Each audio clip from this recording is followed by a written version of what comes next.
Bem-vindos a mais uma exploração aprofundada. Hoje, as nossas fontes levam-nos até Osaka, especificamente ao distrito de Joto. Olá?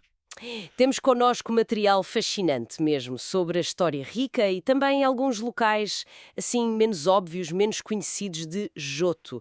A ideia é descobrir as histórias por detrás do que vemos hoje, não é? Exato. Desde canais antigos, lendas de raposas, até ecos da indústria e da recuperação pós-guerra. Pronto, vamos lá mergulhar nisto. Vamos a isso. Joto é, de facto, uma área muito marcada pela água, claro, como grande parte de Osaka, mas também pela indústria e por uma certa resiliência das pessoas. As fontes que analisamos pintam um quadro muito vivo, desde os tempos feudais até ao século XX, e o mais interessante para mim é como estas narrativas diferentes se cruzam, se sobrepõem Sim. e revelam camadas de significado em sítios que, se calhar, à primeira vista, parecem banais, não é? Uma zona historicamente mais baixa, pantanosa até, que foi sendo transformada. Pois, então se calhar começamos pela água, que é tão central em Osaka. Uma das fontes fala em detalhe da escavação do canal Anchigawa, lá para 1782. Ah, sim. E não foi pera doce, pois não? Aparentemente usaram uma técnica curiosa, as gaiolas de cobra. Que nome? Basicamente, certos de bambu cheios de pedras para fazer os diques. Exatamente, uma obra de engenharia impressionante para a época e fundamental, claro, para controlar as águas e facilitar o transporte, o que ajudou imenso a transformar Osaka naquele centro comercial que conhecemos do período Edo. E há também aquela história incrível que a fonte menciona da comerciante Yoshia Saki. Em 1792 houve uma brecha na construção, um problema grave. Sim. E ela, o que é que fez? Usou as vigas do próprio armazém dela, que pelos vistos estavam marcadas com o caráter Kishi, que significa sorte ou fortuna. Exato, o Kishi. Para tapar a brecha. Que gesto! E dizem que essas marcas ainda podem ser vistas hoje em dia. É fascinante pensar nisso. É verdade. E isso mostra como a história não está só nos documentos, não é? O material que temos sugere até que se pode visitar um monumento lá perto, no Parque da Foz do Rio. Ah, interessante. Ou até, olha que curioso, provar um saqué de gengibre numa casa de chá que recria a receita original de 1784 era o que davam aos trabalhadores para aquecerem durante a obra. Que máximo! Portanto, a primeira lição talvez seja essa. A história aqui não é só para ser lida, pode ser sentida, quase tocada, provada até. Uma boa dica para quem visita, acho eu. Sem dúvida. E essa ideia das marcas físicas, de coisas que ficaram, é muito poderosa. E parece que as lendas também deixaram as suas marcas. Falámos agora do santuário Fukai Inari e da tal procissão nupcial das raposas. Ah, essa lenda é fantástica? É, não é? Conta-se que em 1889 um farmacêutico local andava perdido ou aflito e seguiu uma fila de raposas com lanternas acesas. E essa experiência mística levou-o a descobrir a cura para uma epidemia que assolava a zona. Uma história incrível. Sem dúvida. E o que acha extraordinário, e as fontes confirmam isto, são os vestígios palpáveis desta lenda. Como, por exemplo? Bem, as centenas de estátuas de raposas em pedra, muitas da era Meiji, que ainda lá estão no santuário. E a tradição que ainda existe dos moradores pendurarem lanternas em forma de raposa em janeiro. Mantém a história viva. É fantástico como estas coisas perduram. E as fontes até mencionam detalhes mais interativos, como usar lanternas de papel especiais em janeiro ou beber água de um poço da raposa espiritual que foi descoberto em 1890, misturada em chamacha. Uau! Ou até, isto é mesmo curioso, usar luz ultravioleta para tentar revelar desejos antigos escritos nas bases das estátuas de raposas mais velhas. Que ideia! Isso faz pensar, não é?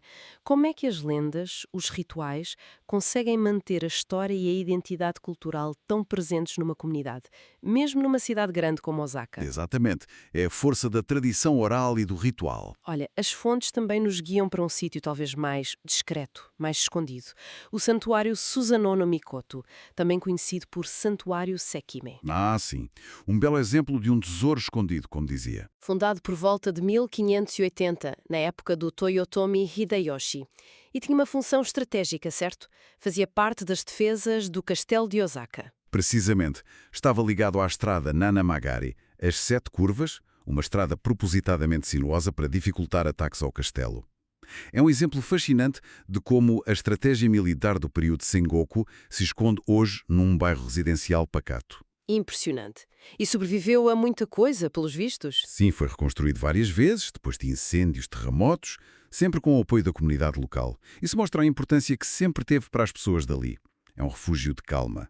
Consta até que o próprio imperador Meiji descansou lá numa das suas viagens. Um verdadeiro oásis de história e tranquilidade, então, para quem procura fugir da agitação. Sem dúvida. Um sítio a procurar. Mas, pronto, Johto não é só história antiga e lendas. Tem também um passado industrial bem pesado. A refinaria de cobre Sumitomo, de 1891, chamavam-lhe a Cidade das Chamas. Sim, esse nome diz muito. As fontes são bastante claras sobre as condições de trabalho. Eram extremamente duras. Muito duras, incluindo trabalho infantil, que era comum na época, infelizmente. Há a história da Kiko, uma menina de 13 anos apenas, que tinha a tarefa de usar gongos de cobre para alertar sobre a temperatura dos fornos. Dá que pensar. E há outro detalhe impressionante que as fontes mencionam, as chamadas marcas salva-vidas. O que era isso? Eram marcas deixadas por trabalhadores que atiravam bolas de arroz para o chão para absorver salpicos de cobre derretido e evitar queimaduras graves. Uma medida desesperada, mas que mostra bem os perigos constantes. Meu Deus. Se ligarmos isto ao panorama geral, vemos o custo humano, não é? Por detrás do rápido progresso industrial do Japão na era Meiji. Foi um período de grande transformação, mas com um lado muito sombrio. E hoje, como é que essa memória é preservada? Existe um memorial no local e as fontes até sugerem experiências para tentar transmitir essa realidade.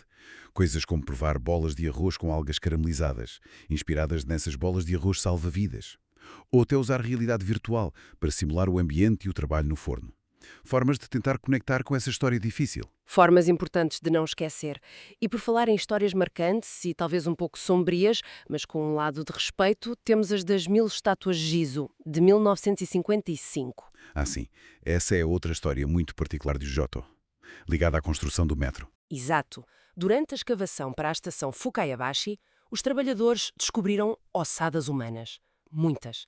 Eram de um antigo cemitério de indigentes, que já ninguém sabia que existia ali, datado da era Meiji. E a reação dos trabalhadores foi notável. Em vez de simplesmente removerem os restos mortais, decidiram consagrá-los. Levaram os ossos para um templo próximo, o Sentai Jizu-do, e dedicaram 1000 pequenas estátuas Gizu, que são protetoras das crianças e dos viajantes, e também das almas perdidas. Um gesto de profundo respeito. E ainda há a lenda da asa, não é? Sim, essa é uma história fascinante que se mistura com a engenharia. Reza a lenda que uma trabalhadora chamada Asa faleceu durante a obra e que as suas cinzas foram misturadas no betão de uma das paredes da estação. A sério? Sim, e essa parede ficou conhecida como a Barreira de Asa. A lenda diz que essa secção da parede nunca teve infiltrações de água, como se a asa estivesse a proteger a construção. Que incrível! Uma mistura de crença popular, superstição talvez, e respeito pelos mortos, tudo ligado à engenharia do metro? É uma fusão muito japonesa, diria. E, mais uma vez, as fontes sugerem formas de experienciar isto, como queimar incenso especial em forma de martelo pneumático no templo Sentai Jizodo. Uma ligação direta aos trabalhadores que fizeram a descoberta. Pequenos detalhes que conectam o presente ao passado. Fascinante. E para terminar, uma história do pós-guerra, que também mostra a tal resiliência de que falava no início. A abóbora milagrosa do mercado de Tsurumashi, em 1946. Há uma história fantástica de esperança no meio da dificuldade. O Japão passava por uma fome terrível depois da guerra. E então, um agricultor local, Fujita Shigeru, encontrou umas sementes estranhas perto de onde um caminhão militar americano se tinha despestado. Decidiu plantá-las. E o resultado foram abóboras gigantescas. Enormes mesmo. E muito nutritivas. Ajudaram a imensa comunidade local a sobreviver naquele período de escassez brutal. Ficaram conhecidas como as abóboras milagrosas. E a história tem um detalhe quase cômico ou engenhoso. Ele encontrou uma marca numa das abóboras, algo como US Ômega 7. Sim. E em vez de ignorar, ele tentou decifrar aquilo como se fosse um código secreto deixado pelos americanos para o cultivo. Não acredito. Aparentemente, ele interpretou o ômega como um símbolo para cinzas, dos escombros da guerra, que eram abundantes, e o 7 como uma proporção, e começou a usar cinzas como fertilizante, o que por acaso até funcionou bem para aquele tipo de solo e cultivo. Que história maravilhosa! Engenho puro, nascido da necessidade e um bocadinho de sorte, talvez. Exatamente. Um símbolo perfeito de resiliência, de encontrar soluções no meio do caos. E essa memória também é celebrada. Há um festival da abóbora anual e até uma estela do Código da Abóbora no mercado. Incrível! Mostra como estas histórias de sobrevivência, por mais peculiares que sejam, se entranham na identidade de um lugar. Sem dúvida. Tornam-se parte do orgulho local. Então, resumindo esta nossa viagem por Jotu através das fontes, o que é que fica?